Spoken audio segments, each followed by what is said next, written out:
अब ये है दो चर वाले रैखिक समीकरण युग्म। इस पार्ट में हमको समीकरण हल करने सीखना है, ठीक है। और कितने चर है? दो चर वाले रैखिक समीकरण युग्म, मतलब समीकरण का जोड़ा रहेगा। दो समीकरण दिया रहेगा, उस समीकरण को हमको हल करने सीखना है। और हल करने की अलग अलग विधि है। सबसे पहले हम लोग ग्राफीय विधि सीखेंगे, ठीक है। सबसे पहले कौन सा विधि सीखेंगे? ग्राफीय विधि। उसके बाद फिर है प्रतिस्थापन विधि है, प्रज गुणनखंड विधि है, बहुत सारा है। तो हम लोग सबसे पहले ग्राफीय विधि सीखेंगे। तो उसके लिए पहले हम लोग समीकरण युग्म बोला गया है, तो किस तरह का समीकरण मेरे पास आएगा उस समीकरण को देख लिया जाए। तो समीकरण मेरा इस तरह का रहेगा, a1x प्लस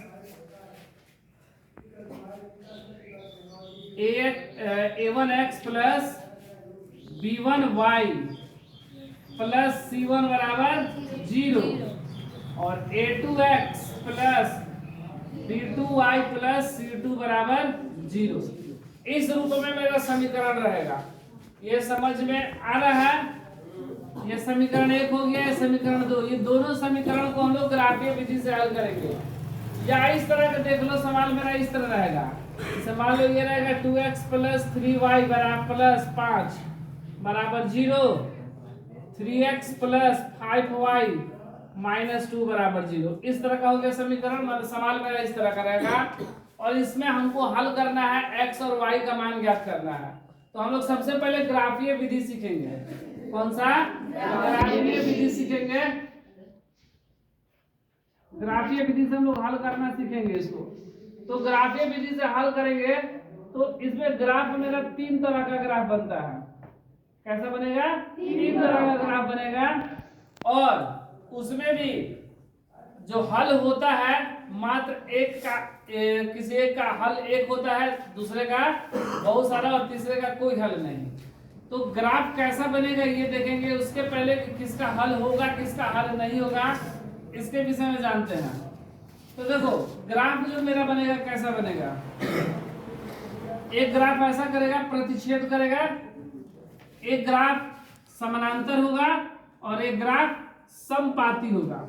इसको हम लोग प्रतिच्छेद बोलते हैं, प्रतिच्छेद। ये क्या है? समानांतर, समानांतर। और ये समपाती। ये तीन तरह का ग्राफ मेरा बनेगा। जितना भी सवाल आएगा बनाने के लिए एक्सरसाइज में, वो इसमें तीन तरह का सवाल बनेगा, एक प्रतिच्छेद, एक समानांतर और एक समपाती। अब हमको देखना है कब प्रतिच्छेद करता है, कब समानांतर होगा और कब समपाती होगा, और साथ में इसके कितने हल होंगे ये भी। अगर प्रतिच्छेद करेगा तो इसके एक और मात्र एक हल होगा, एक और मात्र केवल एक हल होगा। अगर समानांतर करता है तो इसका कोई हल नहीं होगा, कोई हल नहीं। अगर वही समपाती रहता है तो इसके अनेक हल होंगे, अनेक हल, ठीक है। लेकिन यह कब कैसे होगा देख लिया जाए। तो देखो यहां पर यदि a1 बटा a2 बराबर नहीं है b1 बटा b2, अगर इस तरह का कंडीशन आए a1 बटा a2 बराबर नहीं है b1 बटा b2, तो क्या होगा देखते हैं ना। अगर a1 बटा a2 बराबर नहीं है b1 बटा b2, तो इसे हम लोग क्या बोलते हैं? तो इसका ग्राफ प्रतिच्छेद करेगा, प्रतिच्छेद करेगा।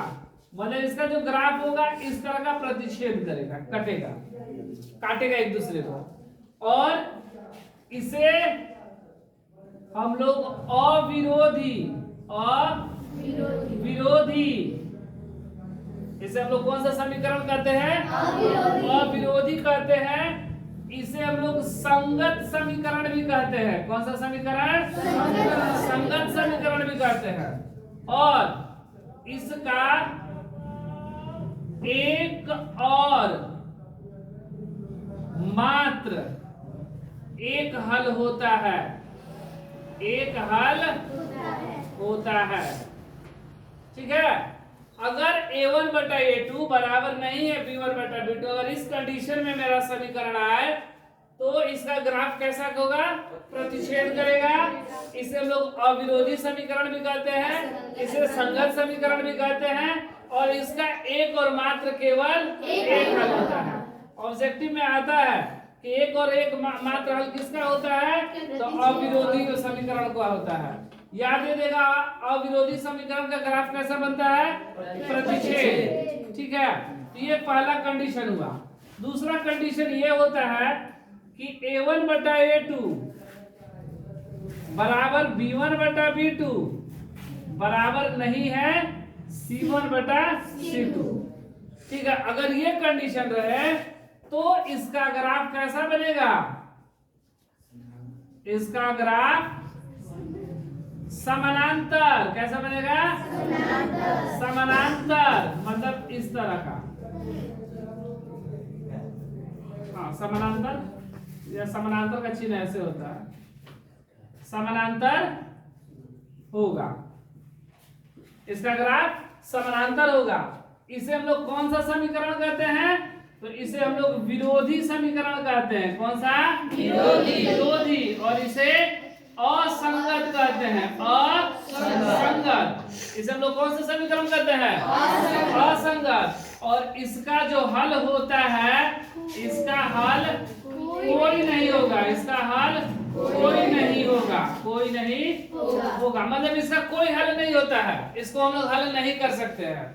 ठीक है, इसका हल होगा ही नहीं अगर समीकरण इस रूप में रहे तब। और तीसरा कंडीशन होता है अगर a1 बटा a2 बराबर b1 बटा b2 बराबर c1 बटा c2 मतलब तीनों बराबर हो तो इसका ग्राफ कैसा बनेगा? तो इसका ग्राफ समपाती होगा। इसका ग्राफ समपाती मतलब एक ही लाइन पर होगा। और इसे हम लोग आश्रित समीकरण कहते हैं। कौन सा समीकरण? आश्रित। और यह समीकरण संगत होता है। यह समीकरण कैसा होता है? संगत होता है।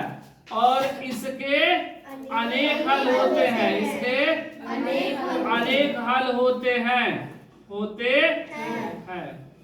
तो इस तीन तरह का ग्राफ मेरा बनेगा।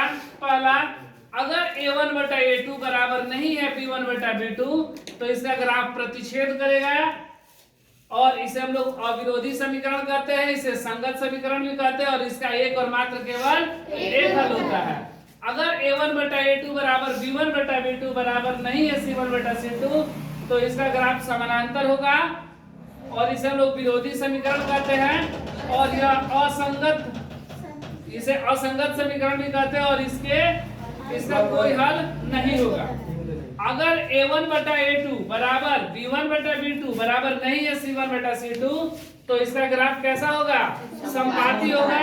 या इसे आश्रित समीकरण भी कहते हैं, इसे संगत समीकरण भी कहते हैं। इसका अनेक हल होते हैं। लेकिन यहाँ पर सवाल ये है कि ये तो अविरोधी जो ठीक है, ये अविरोधी है, ये विरोधी है, आश्रित है। लेकिन यहाँ पर संगत लिखा गया है, यहाँ पर असंगत, फिर यहाँ पर संगत। अब हम लोग को याद कैसे रहेगा कि कब कैसा ग्राफ बनेगा? तो देखो, कुछ व्यक्ति ऐसे होते हैं जो साफ साफ जवाब नहीं देते हैं, असमंजस में रखे रहते हैं। तो जैसे यहाँ पर ये देख लीजिए, जब मान लो कि दो व्यक्ति हैं और उनसे पूछा गया कि बाजार चला जाए घूमने, तो अगर बोल दिया कि ना हम नहीं जाएंगे तो एकदम पूर्णतः जवाब दे दिया कि हम नहीं जाएंगे, तो लोग उस पर विश्वास करेंगे। चलो ये पहले जवाब तो दे दिया कि नहीं जाएंगे। अगर ये बोलते हैं कि नहीं जाएंगे फिर बाद में बोला कि नहीं जाएंगे तो दिक्कत होगा ना। तो अगर जो हमको असमंजस में रखता है तो वह व्यक्ति सही नहीं है। जो भी काम हो वह एकदम क्लियर बता देना चाहिए कि नहीं हम काम करेंगे। तो यहाँ पर देखो ये असमंजस में है, ये बोल रहे बराबर है भी और बराबर नहीं भी। तो ऐसे लोगों का साथ कौन देगा? कोई साथ नहीं देगा। इसलिए ऐसे लोग को हम लोग क्या बोलते हैं? असंगत। इसका साथ कोई देने वाला नहीं है। क्योंकि दोनों बात करता है, कहता है कि बराबर है भी या बोलता है कि बराबर नहीं। तो अगर कोई ऐसा व्यक्ति हो जो दोनों बात बोले कि ना हम आपके साथ भी है, फिर बोले कि ना नहीं भी है, तो ऐसे लोगों को कौन साथ देगा? कोई नहीं। इसलिए इस तरह के समीकरण को कौन सा समीकरण कहते हैं?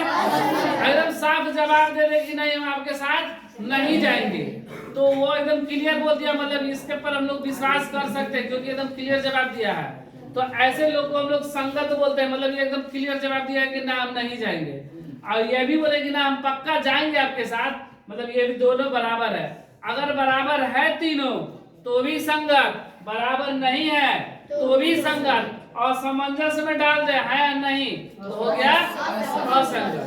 अगर बराबर नहीं तो ग्राफ प्रतिच्छेद, समीकरण अविरोधी, संगत, और इसके एक और मात्र केवल एक। यहाँ पर अगर दोनों बात करें कि बराबर है भी और बराबर नहीं भी है, तो ऐसे समीकरण को हम लोग असंगत कहते हैं। विरोधी, इसका सब विरोध करेगा, कोई इसके साथ नहीं रहेगा, और इसका ग्राफ समानांतर होता है। अगर ये तीनों बराबर हो तो ऐसे को हम लोग क्या बोलते हैं? संगत, आश्रित, और इसका ग्राफ जो होगा वह संपाती होगा, और इसके अनेक हल होंगे। इसके एक और मात्र केवल एक हल, इसके कोई हल नहीं, कोई साथ इसके देने वाला नहीं है, इसलिए कोई हल नहीं। और इसके अनेक हल, क्योंकि ये सबके साथ जा रहा है इसलिए बहुत सारा हल। ठीक है।